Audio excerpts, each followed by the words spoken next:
Hi guys, let's wait for 5 minutes. We'll start in 5 minutes.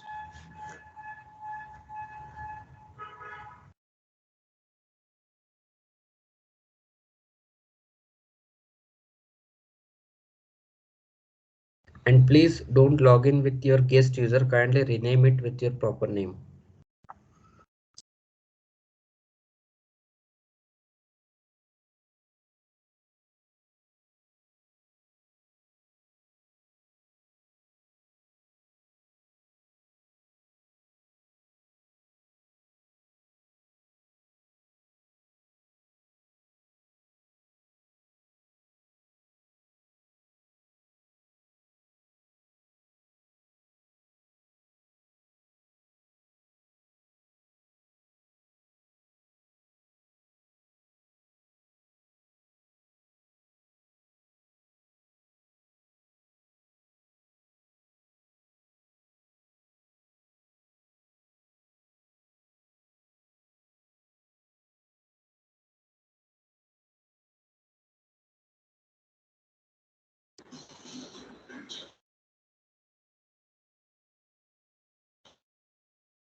Hello guys, good morning.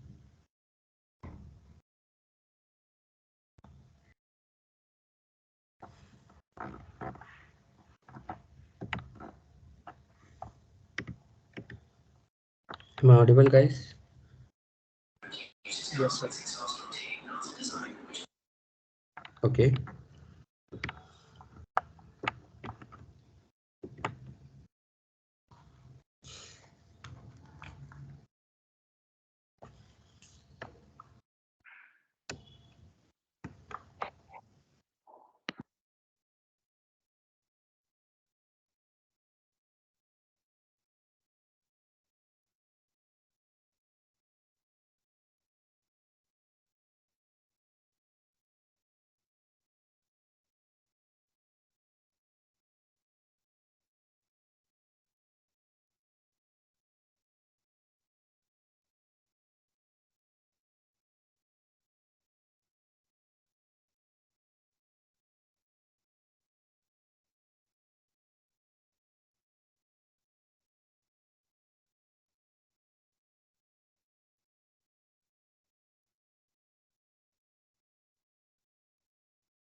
Hello.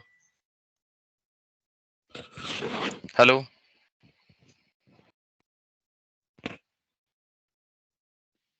Guys, Hi, why good morning. Good morning.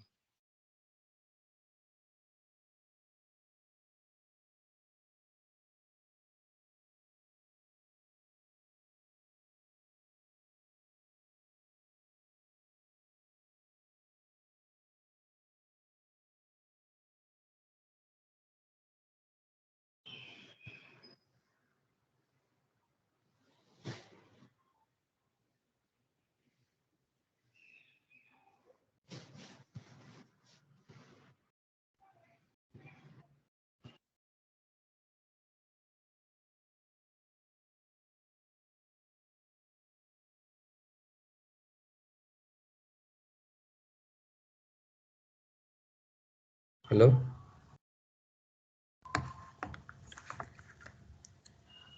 Guys, just 2 minutes. Environment setup कर, I mean create करके will start now.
Invite term.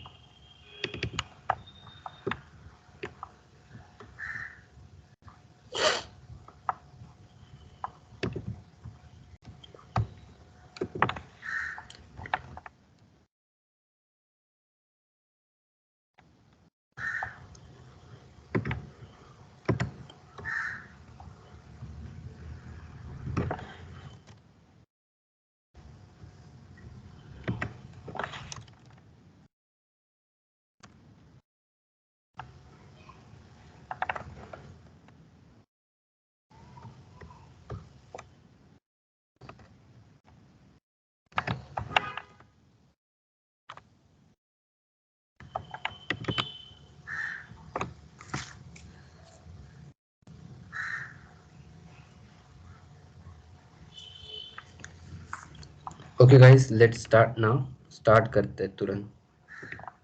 Okay. So first of all, introduction देता हूँ. Like my name is Aftab Hamdani and almost 10 years का experience है near about मुझे इस field में. Okay, as a DevOps engineer. So fine, let's start this. कि आज का ये जो फ्री सेशन है, 5 days का फ्री सेशन कंडक्ट किया है, जिसमें Docker and Kubernetes I will take. Okay, so in this, so basically this session is belongs from the Coder Academy. So Coder Academy conducting a free session of the Docker and Kubernetes. Okay, so the duration 5 दिन का ऐसे होगा कि Monday and Tuesday should be your Docker and Wednesday Thursday Friday should be your Kubernetes. Okay, so 3 days का session है. That means it's not the very deep and advance. अगर आपको deep और एडवांस करना है, so for advance Kubernetes and advance Docker, so there is a 2 months of particular course we have available. So ये just एक आपको overview करवाने के लिए that you must know about the Docker and Kubernetes. So basics say we will start here. Okay, so I'm sharing my screen and then we will start. Okay, so let me share it again. Okay, uh, मेरा screen visible है? Is it visible?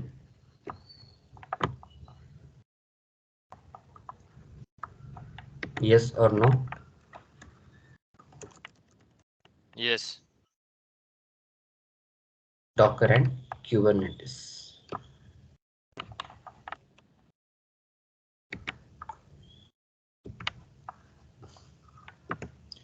So Docker and Kubernetes start करने से पहले मैं आपको बताना चाहूँगा एक बेसिक कॉन्सेप्ट के बारे में, जिसका नाम है आपका कंटेनराइजेशन एंड वर्चुअलाइजेशन.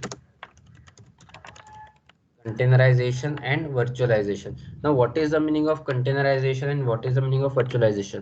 तो मैं आपको सबसे पहले बताऊंगा कि ये डॉकर कहाँ से रोल में आया, क्यों आया, what is the advantage, then पहले क्या हुआ करता था. सो इनिशियली स्टार्ट में let's take an example. This is your official system. Okay, ये आपका ऑफिशियल सिस्टम है जिसमें लेट्स से कि आपने विंडोज 10 या विंडोज, ठीक है, विंडोज 10 इंस्टॉल किया है. सो आप क्या करते थे, आपके लैपटॉप पे या आपके सिस्टम पे विंडोज 10 इंस्टॉल करते हो. ऑफिशियली ऑर्गेनाइजेशन में भी एक फिजिकल हार्डवेयर होता था. In that particular hardware this suppose let's say Windows 10 is getting install and on the top of that Windows 10 आपको जो एप्लीकेशन चाहिए, जैसे वेब सर्वर या और भी मल्टीपल सर्वर से एंटीवायरस सॉफ्टवेयर है या जो कुछ भी एप्लीकेशन चाहिए होते, आपके वो एप्लीकेशंस क्या होते हैं इस पर्टिकुलर ऑपरेटिंग सिस्टम के ऊपर क्या होते हैं, इंस्टॉल होते हैं. बराबर है. जैसे सेम सिचुएशन अभी आपके लैपटॉप का है, जैसे अभी मेरे लैपटॉप का है. Like Skype is running, browser is running and Paint is running, Notepad is running, mobile Xterm is running, multiple things are running here. But इसमें डिसएडवांटेज क्या होता है, what is the disadvantage of doing this activity. अगर इसके अंदर Windows 10 में अगर let's take an example Windows 10 corrupt हो गया तो ऑब्वियसली जाना है. लेट्स टेक एन एग्जांपल कि ये मेरा सपोज कोई वेब सर्वर है, ये मेरा कोई ऐप है, ऐप 1, ठीक है. ये ऐप 1 के अंदर सडनली ऐसा कुछ इशू आ गया जिसके वजह से इस जो 200 MB रैम जो मेरा सॉफ्टवेयर लेता था उसमें ऐसे वायरस आ गए कि ये 200 MB के बजाय 2 GB लेने लगा है. और 2 GB लेते ही मेरा लैपटॉप का परफॉर्मेंस क्या हो रहा है, डाउन होने लगा है. तो क्या डिसएडवांटेज होगा, अगर मेरा सिर्फ एक सिंगल एप्लीकेशन भी करप्ट हो जाता है तो मेरा डिसएडवांटेज क्या होगा, ये मेरे बाकी अदर एप्लीकेशंस को भी क्या करेगा, इफेक्ट करेगा. क्या करेगा, बाकी अदर एप्लीकेशंस को इफेक्ट करेगा. Let's take an example. The size is suppose RAM से इज सपोज 4 GB. अगर 4 GB रैम है इसका, सो 4 GB में अगर ये 2 GB अकेला ऐप कंसिडर कर रहा है तो रेस्ट ऑफ द एप्लीकेशंस को क्या होगे, रैम और रिसोर्सेज नहीं मिलेंगे, ना सीपीयू ठीक से मिलेगा, ना रैम ठीक से मिलेगी. So due to that your application is getting, your entire system is getting corrupted, sorry, हिल जाएगा पूरा के पूरा आपका सिस्टम, पूरा के पूरा सिस्टम में आपका स्लोनेस आ जाएगा क्योंकि ये एप्लीकेशन जो चीज अच्छे से चल रही है वो भी बंद हो जाएगी. So how to avoid that. So इस प्रॉब्लम को अवॉइड करने के लिए एक कॉन्सेप्ट आया था. The name of that concept is the virtualization. क्या नाम है, name of that concept is the virtualization. So virtualization ने क्या बोला है कि अगर आपका ये बेस ओएस है, लेट्स टेक एन एग्जांपल, ये आपका बेस ओएस है. इस बेस ओएस के अंदर अगर आप विंडोज इंस्टॉल कर रहे हो, ठीक है, ये तो पहले वाले का मैं बताना चाहूंगा. एक और चीज, अब मान लो मेरे 5 एप्लीकेशन रनिंग है विंडोज के ऊपर. अभी मुझे अगर ऐसा सिस्टम करना है, like I have to install total 5 application but 3 are only supported on Windows and rest of the 2 are supported only on Linux. मतलब पहले कुछ वो 3 पे सपोर्ट, पहले 3 विंडोज को सपोर्ट करते हैं, बाकी 2 लिनक्स को सपोर्ट करते हैं. तो ऐसे सिचुएशन में अगर मैं एक ही फिजिकल हार्डवेयर है मेरे पास, सो उस फिजिकल हार्डवेयर पे अगर मैं विंडोज 10 डालता हूँ तो 5 में से मेरे 3 ही एप्लीकेशन चलेंगे जो विंडोज पे सपोर्ट करते हैं. मैं अगर विंडोज निकाल के लिनक्स डालता हूँ तो लिनक्स में सिर्फ मेरे रिमेनिंग 2 ही एप्लीकेशन है वही चलेंगे जो लिनक्स के बेस पर है. ठीक है, विंडोज वाले सपोर्टेड नहीं रहेंगे. तो ये प्रॉब्लम्स भी आते हैं. तो पहला इसमें आप physical concept, physical hardware direct use करते हो तो आपके कुछ एडवांटेज है, डिसएडवांटेज है. तो पहला डिसएडवांटेज ये है कि आप एट अ टाइम एक ही टाइप का एनवायरनमेंट यूज कर सकते हो, आइदर विंडोज और लिनक्स. अगर आप विंडोज यूज करते हैं तो आपको सिर्फ विंडोज के एप्लीकेशन डालने पड़ेंगे, लिनक्स यूज करते हैं तो सिर्फ लिनक्स के एप्लीकेशन. दूसरा डिसएडवांटेज क्या है कि लेट्स से अगर आपका एप्लीकेशन करप्ट हो जाता है, लेट्स से अगर आपका एप्लीकेशन करप्ट हो जाए, एक आधा एप्लीकेशन अगर ऐसे इशू क्रिएट करता है कि जिसकी वजह से वो रिसोर्सेस ले रहा है, तो वो क्या करेगा, आपके बाकी के एप्लीकेशंस को हिला के रख देगा. क्या कर देगा, आपके बाकी के एप्लीकेशंस को भी हिला के रख देगा. एक के वजह से बाकी सब में भी इफेक्ट होगा और उसमें भी स्लोनेस आ जाएगा। ये हुआ सेकंड एडवांटेज। तो इसको अवॉइड करने के लिए एक कॉन्सेप्ट आया गया था जिसको बोलते हैं वर्चुअलाइजेशन।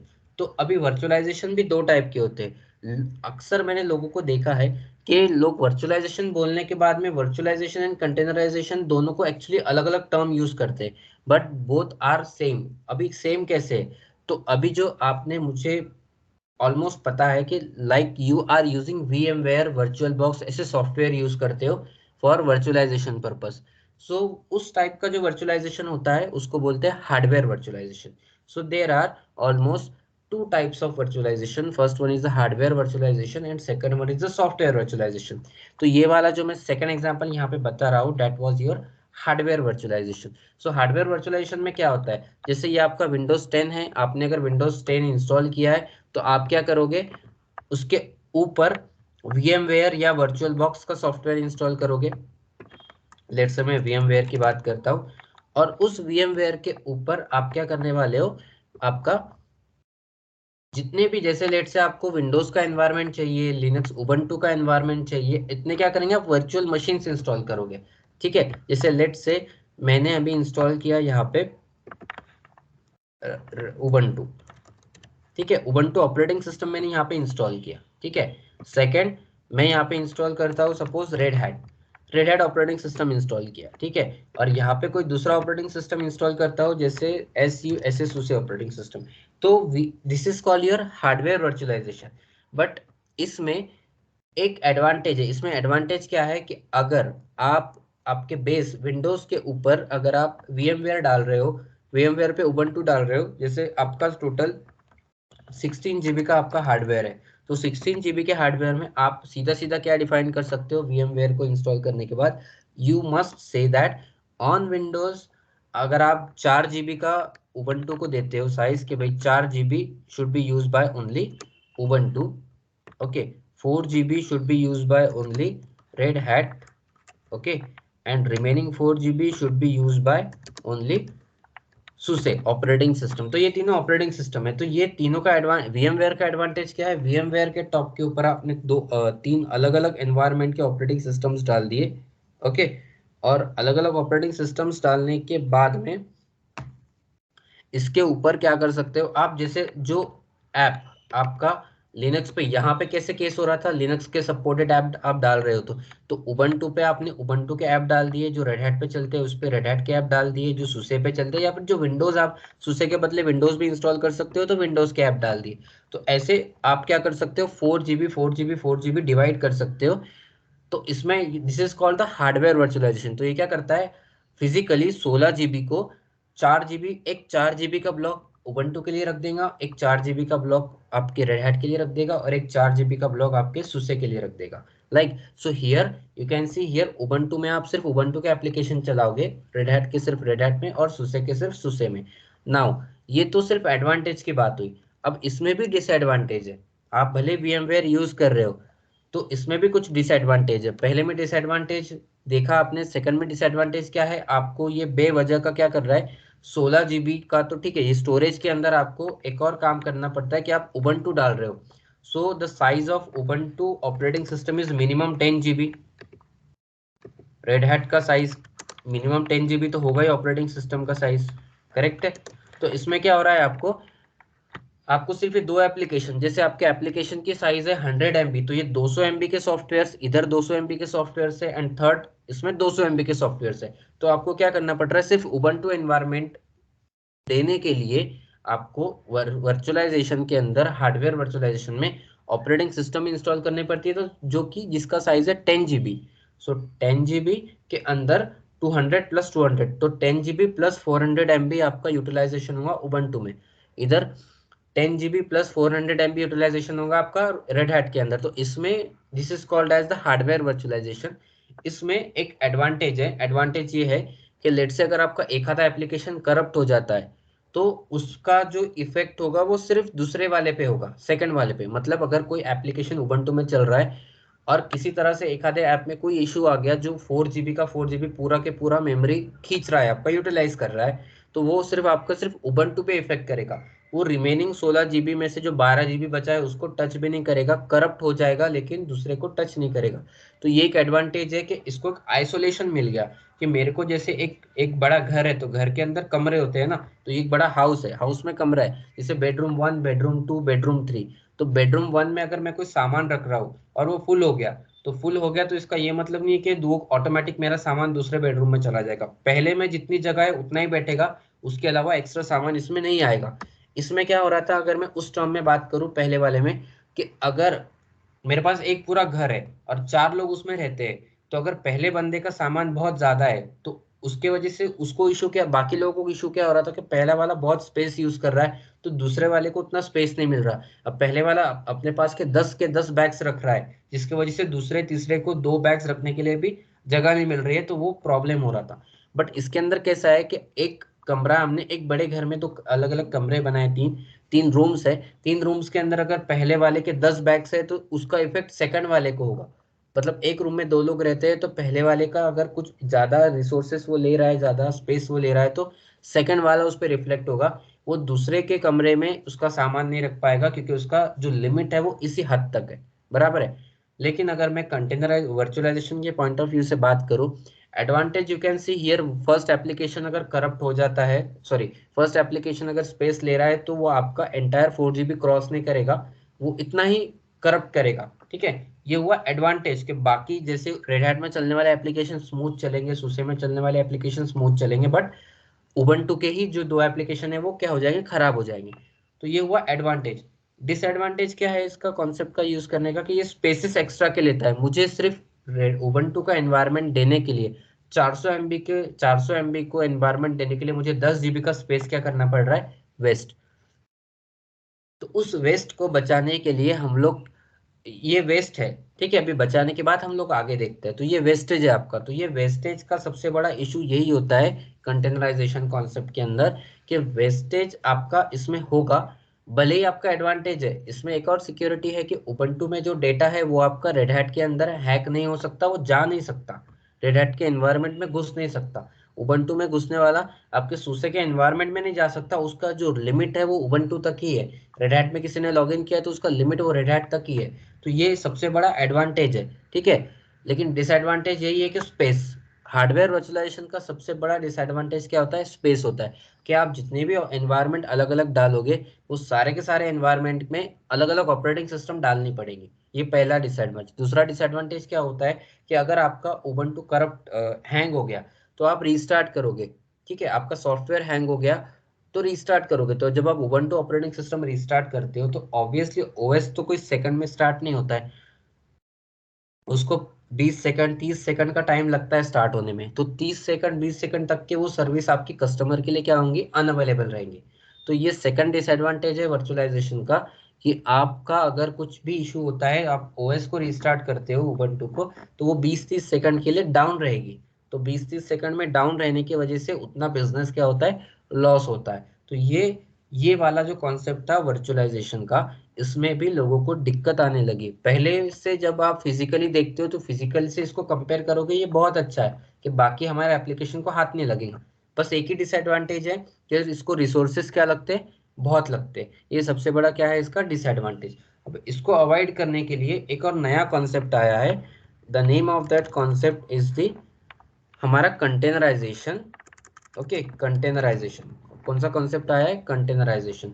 सो कंटेनराइजेशन के अंदर क्या होता है कि कंटेनराइजेशन को हम लोग क्या बोलेंगे, ये भी वर्चुअलाइजेशन है, the name of that virtualization is a software virtualization, ठीक है, सॉफ्टवेयर वर्चुअलाइजेशन। इसमें सेम, आपने विंडोज इंस्टॉल किया,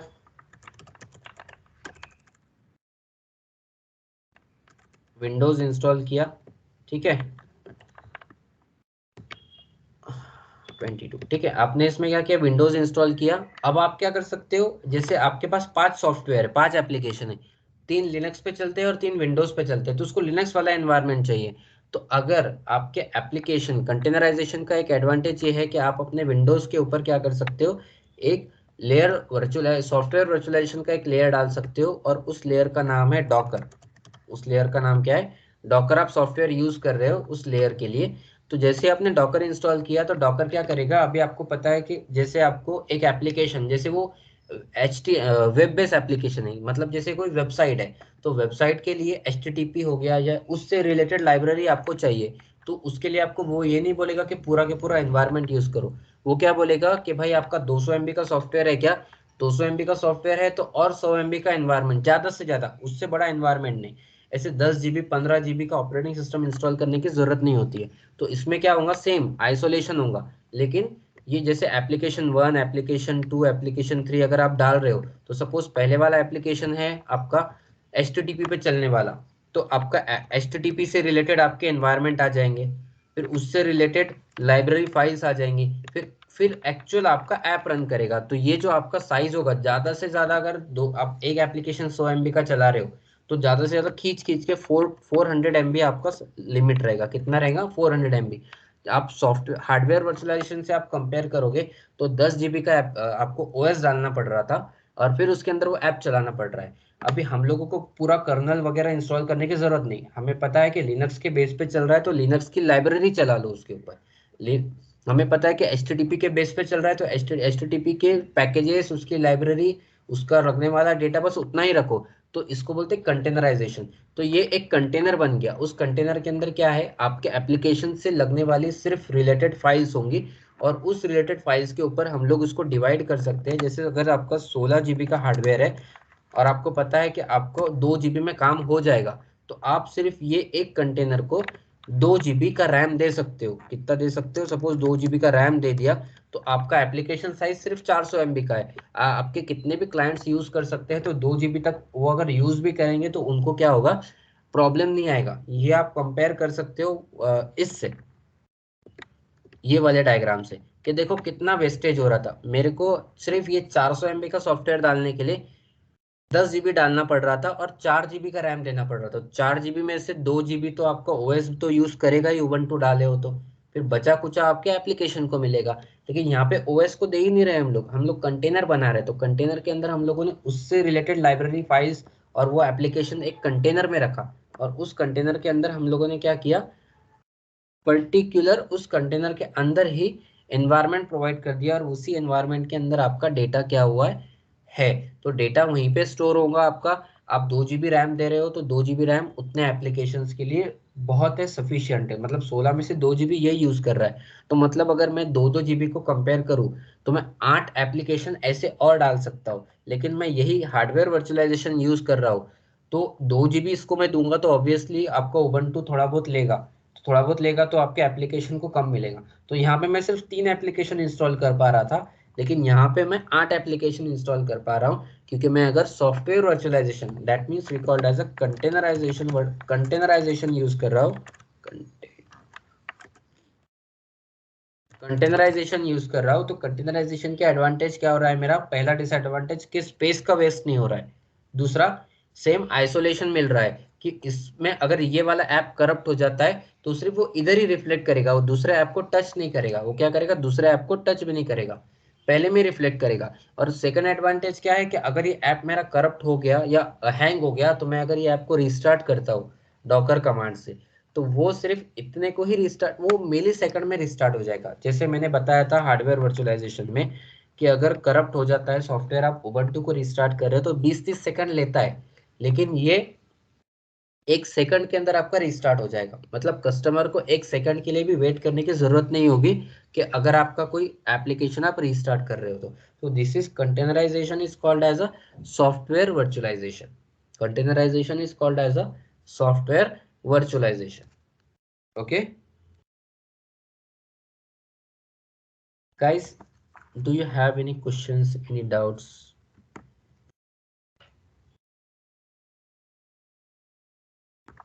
Yes, no, anything?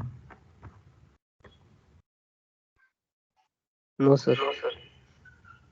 Gopichand, is there any possibility of sending the recording session to us? तो ये सेशन यहीं पे रिकॉर्ड हो रहा है और इसके इनबॉक्स में ही इसका रिकॉर्डिंग आ जाएगा ये स्टॉप करने के बाद recording. Okay, so don't worry okay about sir, that. Okay sir. Okay, sir. ठीक है, तो इसका यही एडवांटेज है, हम लोग सॉफ्ट डॉकर इंस्टॉल कर सकते हैं। डॉकर के ऊपर हम लोग को जो कंटेनर चलाने हैं वो कंटेनर चला सकते हैं, और वो कंटेनर को जितना मेमोरी CPU देना है, अनलिमिटेड देना है, जितना चाहे उतना दे सकते हैं। और कुछ भी कंटेनर में इशू आता है तो आप उस सर्विस को क्या कर सकते हो, रीस्टार्ट कर सकते हो और उसको देख सकते हो कि क्या चल रहा है। ठीक है, अभी अभी कैसे करेंगे, तो ये देखो मेरे पास उबंटू का एनवायरनमेंट है।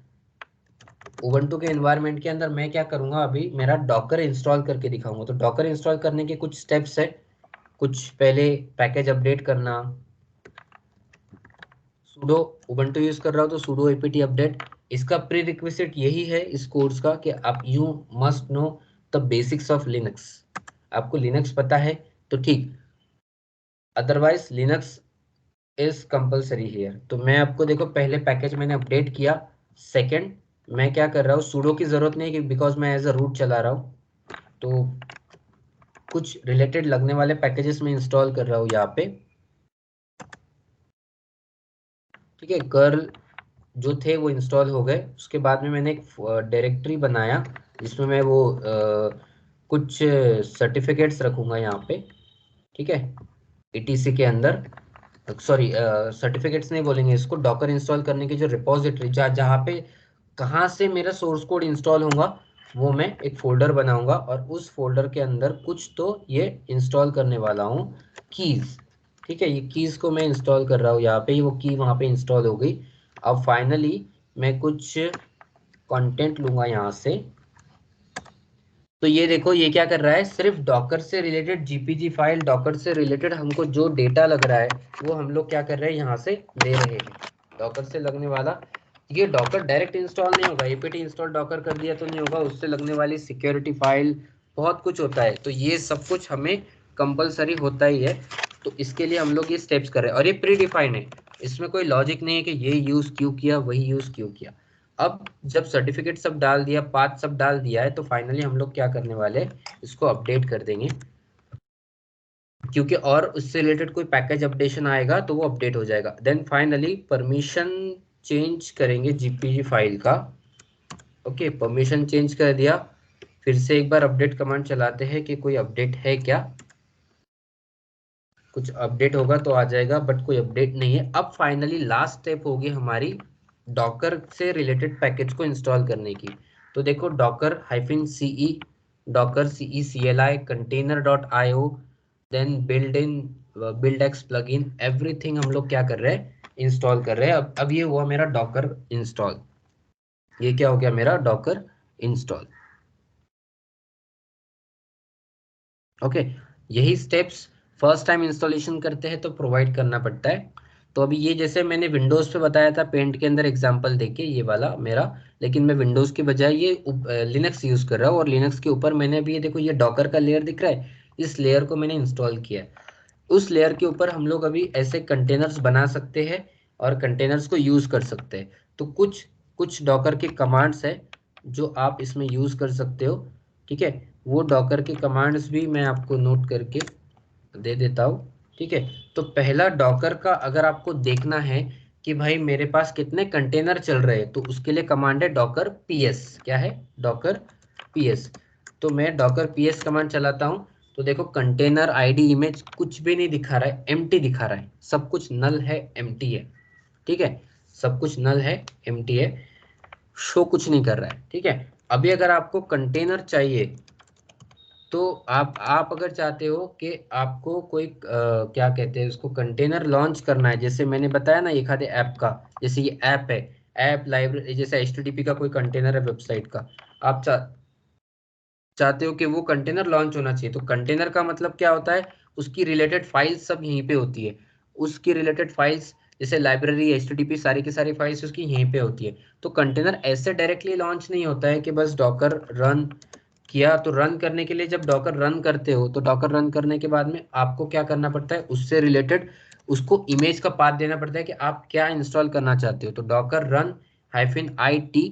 ठीक है, अब IT के बाद में आप क्या करना चाहते हो, पहले तो मैं D यूज करूंगा कि भाई जो भी तू कंटेनर रन करेगा, D का मतलब होता है कि रनिंग इन बैकग्राउंड। चलो लेट्स सी D को हटाते हैं, मैं आपको लास्ट में बताता हूँ।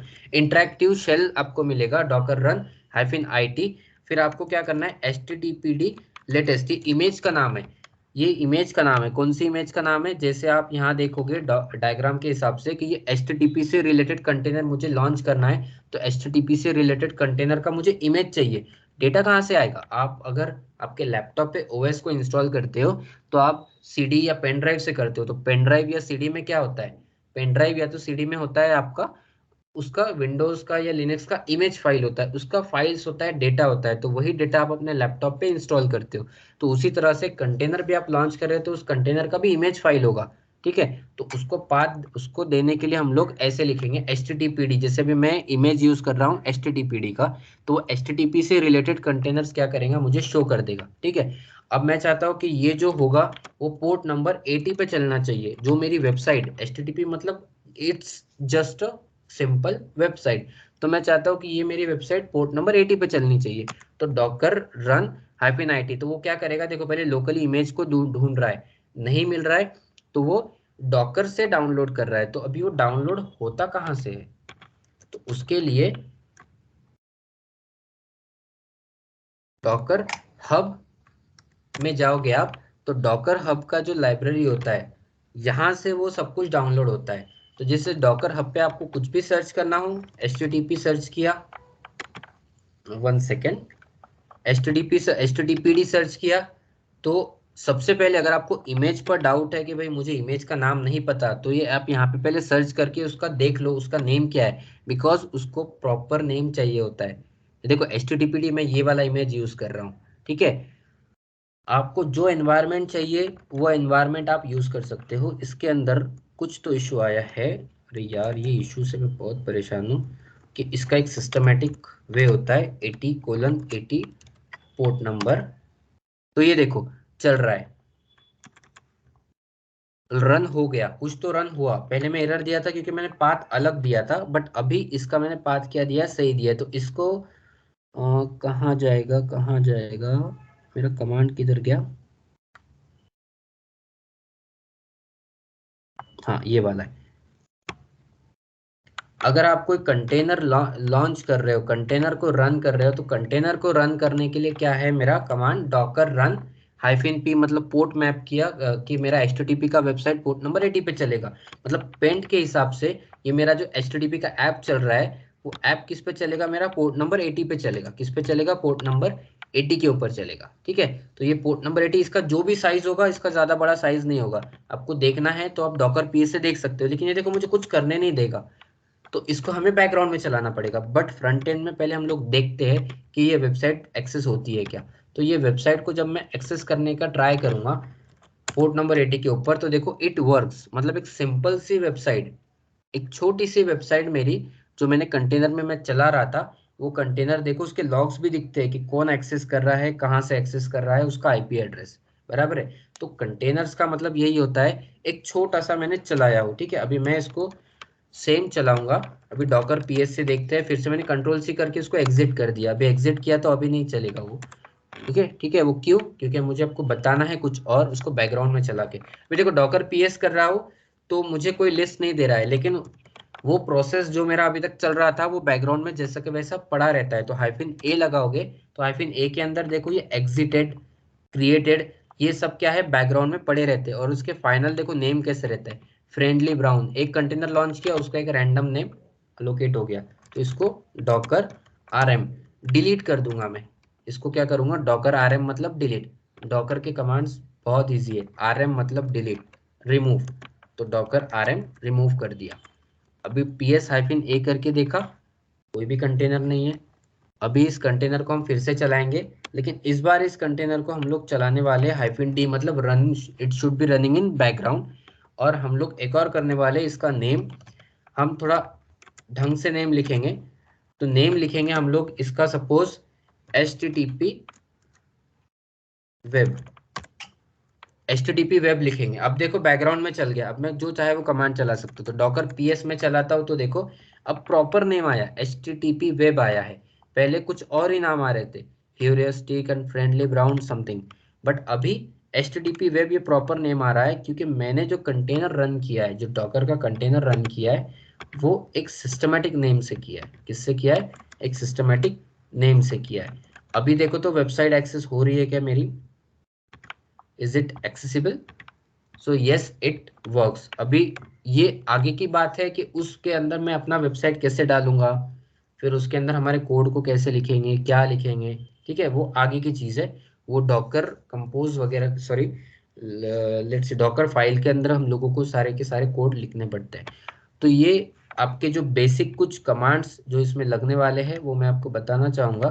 जैसे डॉकर रन किया, कंटेनर रन करने के लिए कुछ इमेज, अगर कुछ कंटेनर को डिलीट करना है, किल करना है। अभी देखो ये रनिंग कंटेनर चल रहा है मेरा, ये कंटेनर पीएस कर रहा है तो चल रहा है। अभी मैं चाहता हूँ कि भाई ये कस्टमर बोल रहा है कि भाई तुमने जो मुझे वेबसाइट दिया था वो नहीं चल रही है, हैंग हो रही है, बहुत हैंग हो रही है, रिस्पॉन्स बहुत स्लो आ रहा है। तो जनरली हमारा एक कैलकुलेशन होता है कि अगर सिस्टम हमारा स्लो हो जाता है तो हम उसको फाइनली सारे ऑपरेशन करने के बाद उसको रीस्टार्ट कर देते हैं। अब ओएस को रीस्टार्ट करोगे तो टाइम लेगा। अब कंटेनर को मैं रीस्टार्ट करता हूँ तो देखो कितना टाइम लेता है, डॉकर रीस्टार्ट और एचटीटीपी वेब, देखो कुछ ही सेकंड्स के अंदर वो डॉकर पीएस देखो रिस्टार्ट भी हो गया। एक सेकंड पहले आपको, एक सेकंड भी नहीं लगा। मतलब कस्टमर अगर बोल रहा है कि मेरा हैंग हो रहा है तो देखो उसको एक सेकंड में, एक सेकंड के अंदर उसको सॉल्यूशन भी मिल गया और उसको एक्सेस जैसे था वैसे के वैसे फास्ट मिल गया है। तो डॉकर रीस्टार्ट कमांड है। तो अगर आप किसी आपके कंटेनर को रीस्टार्ट करना है तो डॉकर को क्या कर सकते हो, रीस्टार्ट कर सकते हो। ये बहुत फ्रेंडली कमांड्स हैं, this commands are very friendly. Docker restart, ठीक है। देन डॉकर, अगर किसी जैसे आप बोल रहे हो कि भाई ये कंटेनर मुझे कस्टमर बोल रहा है नहीं चाहिए तो उसको डिलीट रिमूव करना है, तो कंटेनर को किल कर दिया। किल किया मतलब उसको पूरी तरह से वहां से, प्रोसेस को कैसे किल करते हैं हम लोग लिनक्स के अंदर, मतलब एक प्रोसेस चल रही है उसको बंद कर दिया मतलब वो किल होगी, ठीक है। तो उसको हमने किल कर दिया मतलब वो कंटेनर मेरा क्या हो जाएगा, बंद हो जाएगा, स्टॉप हो जाएगा, ठीक है। और उसको पूरी तरह से किल करने के बाद, किल किया उसको पूरी तरह से, उसका बैकग्राउंड में कुछ वो उसके कुछ एग्जिस्टिंग एविडेंस रहते हैं तो उसको भी हटाना है। तो डॉकर आरएम करके एचटीटीपी वेब किया तो उससे रिलेटेड लगने वाले बैकग्राउंड में जो भी होगा वो रिमूव हो जाएगा। मैं आपको प्रैक्टिकली बताऊंगा।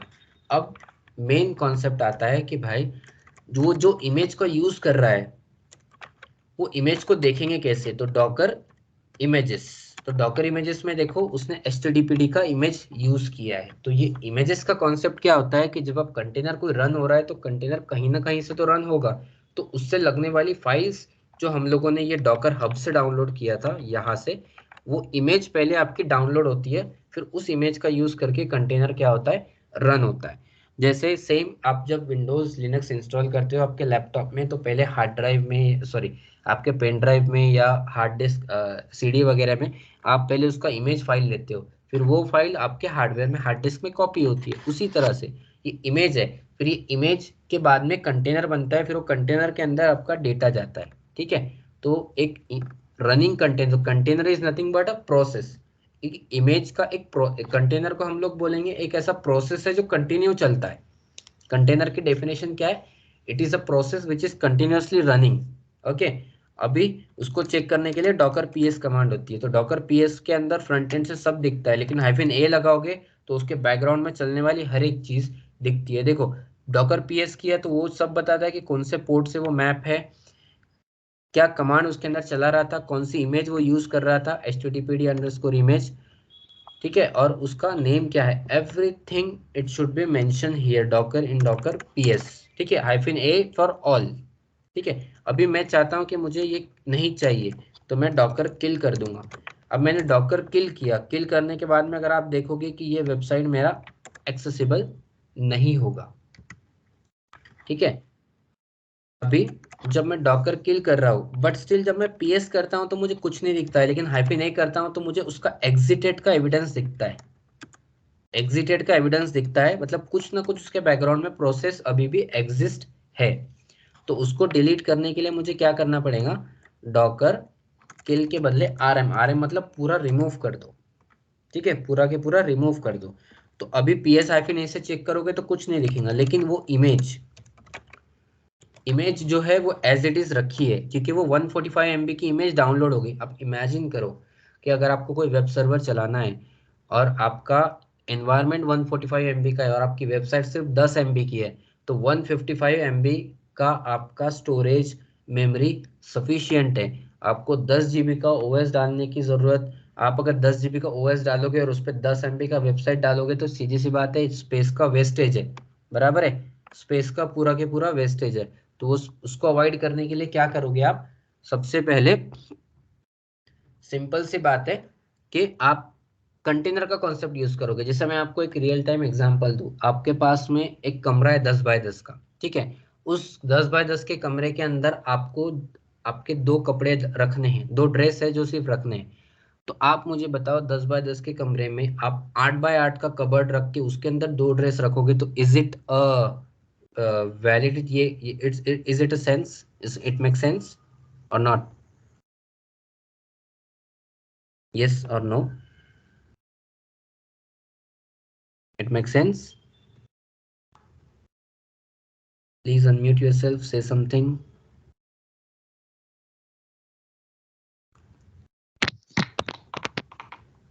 No. No? So वही कॉन्सेप्ट है यहाँ पे। अगर दो कपड़े, अगर आपको दो ड्रेस रखना है तो आप छोटा कबर्ड लोगे, उसमें रखोगे सिर्फ दो ड्रेस के लिए आप कर रहे हो, तो सेम हियर आपको सिर्फ 145 MB का एनवायरनमेंट चाहिए। So for that environment you must be use this one. Okay, containerization का कॉन्सेप्ट। अब उससे देखो इमेज अभी भी वहीं पर ही है। अब अगर आप बोल रहे हो कि भाई मुझे ये इमेज का फ्यूचर में भी यूज नहीं है, तो इमेज को रिमूव करने के लिए RMI मतलब रिमूव इमेज और HTTPD लेटेस्ट, तो वो इमेज भी क्या कर देगा, पूरी की पूरी डिलीट कर देगा। पूरी की पूरी क्या कर देगा, इमेज भी डिलीट कर देगा। तो ये इमेजेस डिलीट करने के लिए भी कमांड्स क्या होती है, डॉकर RMI। अगर आपको देखना है कि डॉकर के कितने कमांड्स है तो ज़्यादा टेंशन लेने की ज़रूरत नहीं, डॉकर लिख के स्पेस देके कीबोर्ड पे टैब प्रेस करो। तो अब जब आप टैब प्रेस करोगे तो आपको बताएगा अटैच है, बिल्ड है, कमिट है, सीपी है, क्रिएट है, इवेंट्स है, पुल है, RMI, रन, स्टार्ट, ठीक है।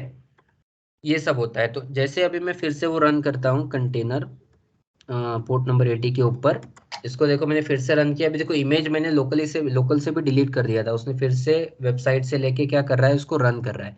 अभी कस्टमर बोलता है कि भाई, जैसे अभी आपको कोई एक्टिविटी करनी है उसके अंदर, आप बोल रहे हो कस्टमर को भाई 15 मिनट के लिए तेरी वेबसाइट बंद में रखना रखना चाहूंगा, 15 मिनट में मेरा कुछ एक्टिविटी चल रहा है, 15 मिनट के बाद साइट क्या होगी तुम्हारी, विजिबल हो जाएगी। तो अभी कस्टमर को क्या हो रही है, देखो अभी विजिबल हो रही है, इट वर्क्स। आपको कुछ अंदर एक्टिविटी करना है, जैसे इट वर्क्स के लिखने के बजाय आपको कुछ और कंटेंट डाल के देना है कस्टमर के रिक्वायरमेंट। आपने कस्टमर को बोला कि भाई थोड़ी देर में मैं करके देता हूँ, तो आप क्या करोगे, डॉकर स्टॉप कर दोगे, डॉकर स्टॉप HTTPD वेब। जैसे आपने डॉकर स्टॉप कर दिया, वेबसाइट आपकी क्या हो जाएंगी, नहीं चलेगी, कस्टमर को स्टॉप दिखेगा। फिर आप उसके अंदर लॉगिन करके डॉकर exec-it, ठीक है, कंटेनर का नाम क्या था, HTTP_web, जो चाहे उसके अंदर जो जो कुछ भी करना है उसके अंदर आप क्या कर सकते हो, चेंजेस कर सकते हो। वो कंटेनर बंद है ना, तो नहीं चलते, नहीं आएगा, ठीक है। आप उसने उस पर काम किया, काम करने के बाद में आप उसको फिर से क्या कर सकते हो, स्टॉप किया है तो स्टार्ट कर सकते हो। तो स्टॉप करके स्टार्ट किया तो कस्टमर को फिर से क्या होगी, तुरंत वो इमीडिएटली साइट क्या होगी, विजिबल होगी। तो आप कस्टमर को कुछ भी बोल सकते हो काम करने के लिए, कि काम करना है तो डॉकर का थोड़ी देर के लिए एक्सेस हटाना है तो कंटेनर को स्टॉप कर सकते हो, HTTP_web, और फिर से उसको वापस एज इट इज देना है तो क्या कर सकते हो, डॉकर उसको स्टार्ट कर सकते हो, Docker start HTTP web. Okay, Docker start HTTP web, stop किया फिर स्टार्ट किया। जैसे कस्टमर, बस इसमें एक ही चीज होती है डॉकर के अंदर, डॉकर का सेटअप बहुत इजी है। बस ज्यादातर तो CLI पे इस पे काम करना होता है, कुछ CLI के कमांड्स है बस वही होते हैं इसके अंदर, उसी पे आपको फोकस करना होता है। Okay, so guys, any doubt? अभी तक कोई डाउट है? सर वो डॉकर डिफ का थोड़ा बता दीजिए, मतलब कमांड, कौन सा कमांड? डॉकर डिफ का। डॉकर डिफ, ओके, नो वरीज, ये मेरे कल के प्लान में था। ओके ओके, मैंने कहा ना 2 दिन मैं यही लूंगा, कल इसके बारे में मैं आपको बताऊंगा।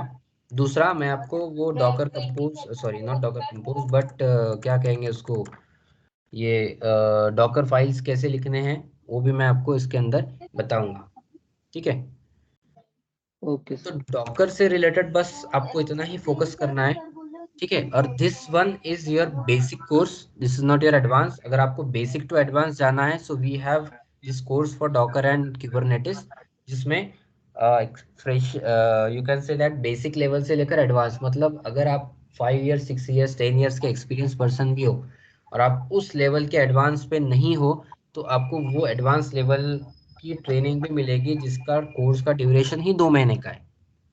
ओके, अब इमेजिन करो मैं डॉकर एंड कुबरनेटिस 5 डे में फिनिश हो रहा है, बट इसका एडवांस पार्ट अगर आप करने जाओगे तो डेली सेशन भी कवर होता है, तो 2 मंथ्स का ये ड्यूरेशन होता है इसमें, ठीक है। जिसमें वॉल्यूम मैनेजमेंट, ओवरले कैसे होता है, फिर वॉल्यूम का अगर आपको ओवरले यूज नहीं करना है, बैकग्राउंड में कुछ और यूज करना है तो उसके ड्राइवर्स क्या होते हैं, ठीक है। फिर उसके नेटवर्क क्या होते हैं, उसके नेटवर्क के टाइप क्या होते हैं। जैसे अभी देखो नेटवर्क के बारे में मैं करता हूँ, तो नेटवर्क एलएस करता हूँ तो देखो मुझे ब्रिज नेटवर्क है, होस्ट नेटवर्क है, तो ये ब्रिज नेटवर्क को डिटेल में बताया जाता है।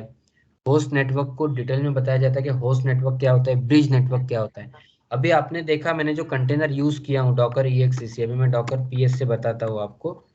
डॉकर PS, तो ये देखो इसमें मैपिंग दिख रहा है, ये 80 का बराबर 80 का मैपिंग दिख रहा है, तो ये मैपिंग सिर्फ ब्रिज नेटवर्क में होता है। तो इसमें कितने टाइप के नेटवर्क होते हैं, ठीक है। डॉकर कंपोज अगर हम यूज करते हैं कॉन्सेप्ट, वो एडवांस है। डॉकर कंपोज के अंदर आप नेटवर्क कैसे डिफाइन करोगे, ठीक है। अगर स्पेस का यूटिलाइजेशन डॉकर ओवरले बहुत कर रहा है तो उसको कम से कम कैसे करोगे। जैसे अभी एक कॉन्सेप्ट है डॉकर प्रून,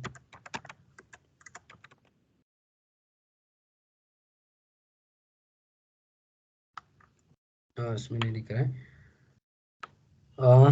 लेट्स सी। तो इसमें ये प्रून का कॉन्सेप्ट ऐसे होता है कि अगर आपके अनवांटेड इमेजेस है, जैसे जनरली इश्यूज आते हैं कि भाई स्पेस डॉकर बहुत ले रहा है तो उसको कम से कम में कैसे करेंगे, तो ये सारे के सारे कॉन्सेप्ट्स आपके कवर होते हैं, ठीक है। यहाँ तक जितना मैंने बताया है उसमें कोई डाउट। जैसे अभी एग्जिस्टिंग के अंदर कोई लॉग्स देखना है, जैसे अभी वेबसाइट चल रही है आपकी HTTP वेब के लॉग्स देखना है, तो आप लॉग्स ऐसे यहाँ से चेक कर सकते हो। अगर कस्टमर बोल रहा है कि कुछ इशू आ रहा है तो ये डॉकर लॉग्स के अंदर आपको वो लॉग्स भी यहाँ पे क्या हो जाएंगे, शो हो जाएंगे। Like what is the status, कहाँ से वेबसाइट एक्सेस हो रही थी, क्यों इश्यूज आ रहा है, या कौन सी फाइल को एक्सेस करने में इसको इश्यूज आ रहा है। अभी ये तो देखो हम लोगों ने सिंपल इट वर्क्स की सैंपल वेबसाइट डाले, लेकिन हमको हमारी कस्टमाइज वेबसाइट डालनी है, तो वो कस्टम वेबसाइट के लिए हम लोग क्या कर सकते हैं, तो उसके लिए डॉकर फाइल लिखना पड़ेगा, बराबर है। तो कल हम लोग डॉकर फाइल के बारे में और कुछ डॉकर के 2-3 कमांड्स है उसके बारे में चेक करेंगे, ठीक है। अगर आपको फिर भी स्टिल है कुछ इशू है डॉकर के अंदर, तो डॉकर हेल्प कर सकते हो, तो हेल्प के अंदर आपको हर एक चीज वो स्क्रैच से डिस्क्रिप्शन के साथ में यहाँ पे क्या बताएगा, सब बताएगा। हिस्ट्री चेक करोगे तो हिस्ट्री बताएगा, ठीक है। डिफ का आप बोल रहे हो तो वो सिर्फ फाइल्स डायरेक्टरी चेंजेस, वो फाइल सिस्टम का कॉन्सेप्ट है, उसके अंदर के चेंजेस बताएगा कि उसके अंदर क्या चेंजेस है। फिर अब इमेज जब क्रिएट होता है डॉकर कंपोज के सॉरी इसके अंदर डॉकर फाइल के अंदर, तो उसके लेयर्स होते हैं, फिर वो लेयर्स के अंदर आपको चेक करना है, वहां देख सकते हो स्पेसिफिक कोई पोर्ट का मैपिंग है तो वो चेक कर सकते हो। डॉकर पोर्ट तो आपको ये बताएगा कि HTTP वेब कौन सा पोर्ट यूज कर रहा है, तो पोर्ट नंबर 80 यूज कर रहा है और उसका ऐसा मैपिंग है, ये IP वर्जन 4 का मैपिंग है और ये IP वर्जन 6 का मैपिंग है। Okay, so Docker is very simple, Docker is very very simple, ठीक है। बस इसमें आपको अंडरस्टैंड करने की जरूरत है।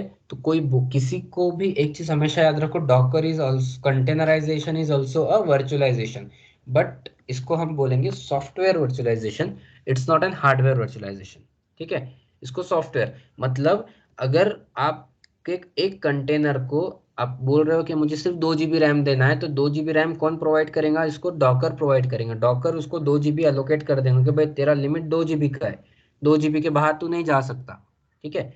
उसको फिजिकली 2 GB अलोकेट करके नहीं दिया जाएगा, उसको डॉकर लेवल पे। तो ये डॉकर जो है मेन जो ऊपर है विंडोज के ऊपर जो या लिनक्स के ऊपर जो इंस्टॉल करते हैं, वो सारा के सारा हैंडल करता है procedure, only that is responsible for handling the process.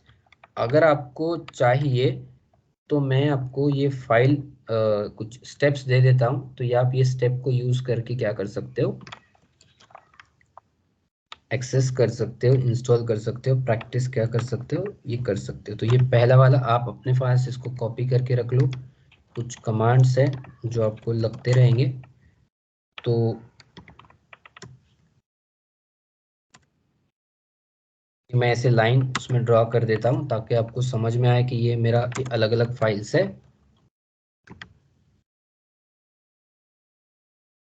हो गया, ठीक है। तो ये स्टेप्स है, ये स्टेप्स को आपको क्या करना है, फॉलो करना है। आप चाहो तो ये रिकॉर्डिंग तो है ही आपके पास, स्क्रीनशॉट ले सकते हैं, ठीक है। So then